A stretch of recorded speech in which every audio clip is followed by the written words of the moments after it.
ਤੇ ਹਰਜੋਤ ਸਿੰਘ ਜੀ, ਅਗਲੀ ਜਿਹੜੀ ਖਬਰ ਆ ਦੱਸਦੇ ਜਾਈਏ ਜੋ ਵੀਕਐਂਡ ਦੇ ਉੱਤੇ ਇੱਕ ਸੈਨ ਮਕੀਨ ਕਾਉਂਟੀ ਨੇ ਜਿਹੜਾ ਆਪਰੇਸ਼ਨ ਕੀਤਾ, ਜਿਸ ਦੇ ਵਿੱਚ ਭਾਰਤੀ ਮੂਲ ਦੇ ਕਈ ਲੋਕ ਜਿਹੜੇ ਫੜੇ ਗਏ, ਜਿਹੜੇ ਭਾਰਤ ਦੇ ਵਿੱਚ ਵੀ ਜਿਹੜੇ ਕੁਝ ਭਗੌੜੇ ਸੀਗੇ ਉਹਨਾਂ ਨੂੰ ਵੀ ਇਹਨਾਂ ਨੇ ਜਿਹੜਾ ਹਿਰਾਸਤ ਦੇ ਵਿੱਚ ਲਿਆ ਹੈਗਾ ਆ। ਸੋ ਇਹ ਜਿਹੜੇ ਸੈਨ ਮਕੀਨ ਕਾਉਂਟੀ ਸ਼ੈਰਿਫ ਆਫਿਸ ਦੇ ਜਿਹੜੇ ਐਗਨਟ ਯੂਨਿਟ ਦੇ ਦੁਆਰਾ ਉਹ ਸਟਾਕਟਨ ਪੁਲਿਸ ਡਿਪਾਰਟਮੈਂਟ ਦੀ ਸਵਾਟ ਟੀਮ, ਮੰਟੀਕਾ ਪੁਲਿਸ ਡਿਪਾਰਟਮੈਂਟ ਦੀ ਸਵਾਟ ਟੀਮ, ਸਟੈਨਿਸਲਾਸ ਕਾਉਂਟੀ ਸ਼ੈਰਿਫ ਆਫਿਸ ਦੀ ਸਵਾਟ ਟੀਮ, FBI ਦੀ ਸਵਾਟ ਟੀਮ ਨੇ 5 ਜਿਹੜੇ ਕੋਆਰਡੀਨੇਟਡ ਸਰਚ ਵਾਰੰਟਸ ਆ ਉਹ ਐਗਜ਼ੀਕਿਊਟ ਕੀਤੇ ਸੈਨ ਮਕੀਨ ਕਾਉਂਟੀ ਦੇ ਵਿੱਚ। ਤੇ ਜਿਹੜੇ ਗੈਂਗਸਟਰਸ ਕੁਛ ਜਿਹੜੇ PO ਉੱਥੋਂ ਦੱਸੇ ਜਾਂਦੇ ਨੇ ਭਾਰਤ ਤੋਂ ਭਗੌੜੇ ਆ, ਉਹਨਾਂ ਨੂੰ ਵੀ ਜਿਹੜਾ ਆ ਉਹ ਹਿਰਾਸਤ ਦੇ ਵਿੱਚ ਲਿਆ। ਕਹਿੰਦੇ ਵੀ ਕਿਡਨੈਪਿੰਗ ਤੇ ਟਾਰਚਰ ਦੀ ਇਨਵੈਸਟੀਗੇਸ਼ਨ ਦੇ ਵਿੱਚ ਇਹਨਾਂ ਦੇ ਨਾਮ ਆਏ ਆ। ਦਿਲਪ੍ਰੀਤ ਸਿੰਘ, ਅਰਸ਼ਪ੍ਰੀਤ ਸਿੰਘ, ਅੰਮ੍ਰਿਤਪਾਲ ਸਿੰਘ, ਵਿਸ਼ਾਲ, ਪਵਿੱਤਰ ਸਿੰਘ, ਗੁਰਤਾਜ ਸਿੰਘ, ਮਨਪ੍ਰੀਤ ਰੰਧਾਵਾ ਤੇ ਸਰਬਜੀਤ ਸਿੰਘ। ਸੋ ਕਈ ਤਰੀਕੇ ਦੇ ਇਹਨਾਂ ਦੇ ਕੋਲ ਹਥਿਆਰ ਤੇ ਨਗਦੀ ਜਿਹੜਾ ਆ ਉਹ ਹਾਸਿਲ ਜਿਹੜਾ ਉਹਨਾਂ ਨੂੰ ਬਰਾਮਦ ਹੋਇਆ ਆ, ਉਹਨਾਂ ਨੇ ਜ਼ਬਤ ਜਿਹੜਾ ਇਸ ਦੇ ਵਿੱਚ ਕੀਤਾ ਆ। ਤੇ ਹਰਜੋਤ ਸਿੰਘ ਜੀ, ਚਰਚਾ ਕਿਉਂਕਿ ਦੇਖੋ ਆਪਣੀ ਕਮਿਊਨਿਟੀ ਦੇ ਨਾਲ ਇਹ ਜੁੜੇ ਹੋਏ ਆ, ਕੁਛ ਕੁ ਲੋਕ ਇਦਾਂ ਦੇ ਵੀ ਦੱਸੇ ਜਾਂਦੇ ਆ ਜਿਹੜੇ ਪੰਥਕ ਸਫ਼ਿਆਂ 'ਚ ਵੀ ਜਿਹੜੇ ਉਹ ਫਿਰਦੇ ਰਹੇ ਆ।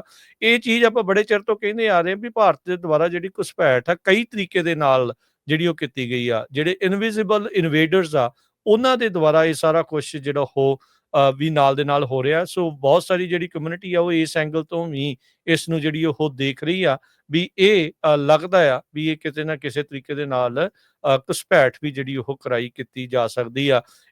ਅਜਿਹੇ ਕ੍ਰਿਮੀਨਲਸ ਨੂੰ ਬਾਹਰ ਕੱਢਣਾ, ਇਹਦੇ ਵਿੱਚ ਤਾਂ ਜਿਹੜੇ ਅਮਰੀਕਨਸ ਆ ਉਹ ਹਮਾਇਤ ਹੀ ਜਿਹੜੇ ਉਹ ਰੱਖਦੇ ਨੇ ਵੀ ਜਿਹੜੇ ਕ੍ਰਾਈਮ ਕਰਦੇ ਨੇ ਵੀ ਉਹਨਾਂ ਦੀ ਕੋਈ ਇਸ ਦੇ ਵਿੱਚ ਜਗ੍ਹਾ ਨਹੀਂ ਹੈਗੀ। ਸੋ ਇਹ ਜਿਹੜੀ ਜਿਹੜੇ ਸੈਨ ਵਕੀਨ ਕਾਉਂਟੀ ਸ਼ੈਰਿਫ ਨੇ FBI ਦੇ ਨਾਲ ਮਿਲ ਕੇ ਤੇ ਉੱਥੋਂ ਦੀਆਂ ਸ਼ਹਿਰਾਂ ਦੀਆਂ ਲੋਕਲ ਪੁਲਿਸ ਡਿਪਾਰਟਮੈਂਟਸ ਦੇ ਨਾਲ ਮਿਲ ਕੇ ਇਸ ਇੱਕ ਵੱਡੇ ਆਪਰੇਸ਼ਨ ਨੂੰ ਜਿਹੜਾ ਉਹ ਅੰਜਾਮ ਦਿੱਤਾ।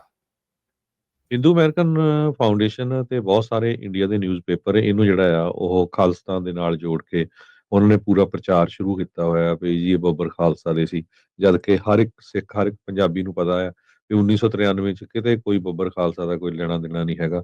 ਆਪਾਂ ਸਾਰਿਆਂ ਨੂੰ ਪਤਾ ਹੀ ਹੈਗਾ। ਸੋ ਬਦਨਾਮੀ ਕਰਨ ਚ ਪੂਰਾ ਉਹ ਕੋਸ਼ਿਸ਼ ਕਰਦੇ ਆ। ਉਹ ਇਸੇ ਕਰਕੇ ਆਪਾਂ ਵਾਰ-ਵਾਰ ਰੇਡੀਓ ਤੇ ਕਹਿੰਦੇ ਰਹਿੰਦੇ ਆ ਵੀ ਭਾਈ ਕੋਈ ਉੱਦਾਂ ਦਾ ਗਲਤ ਕੰਮ ਨਾ ਕਰੋ।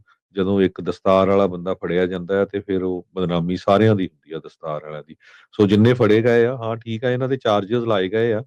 ਜਦੋਂ ਤੱਕ ਇਹਨਾਂ ਨੂੰ ਚਾਰਜ ਨਹੀਂ ਕੀਤਾ ਜਾਂਦਾ ਤਦ ਤੱਕ ਤਾਂ ਉਹ ਗਿਲਟੀ ਨਹੀਂ ਹੈਗੇ। ਪਰ ਇਹਨਾਂ ਦੀ ਜਿਹੜੀ ਬੇਲ ਆ ਉਹ ਹੀਅਰਿੰਗ ਜੁਲਾਈ 15 ਨੂੰ ਆ, ਜਾਣੀ ਕਿ ਉਹ ਕੱਲ ਨੂੰ ਆ 1:30 ਵਜੇ ਦੇ ਕਰੀਬ ਸਟਾਕਟਨ ਕੋਰਟ ਦੇ ਵਿੱਚ ਆ। ਕੁਛ ਕੁ ਜਾਣਿਆਂ ਦੀ ਬੇਲ ਹੈ ਨਹੀਂ, ਕੁਛ ਕੁ ਜਾਣਿਆਂ ਦੀ $3 ਮਿਲੀਅਨ ਤੱਕ ਵੀ ਜਿਹੜੀ ਬੇਲ ਆ ਉਹ ਰੱਖੀ ਗਈ ਹੈਗੀ। ਜੀ।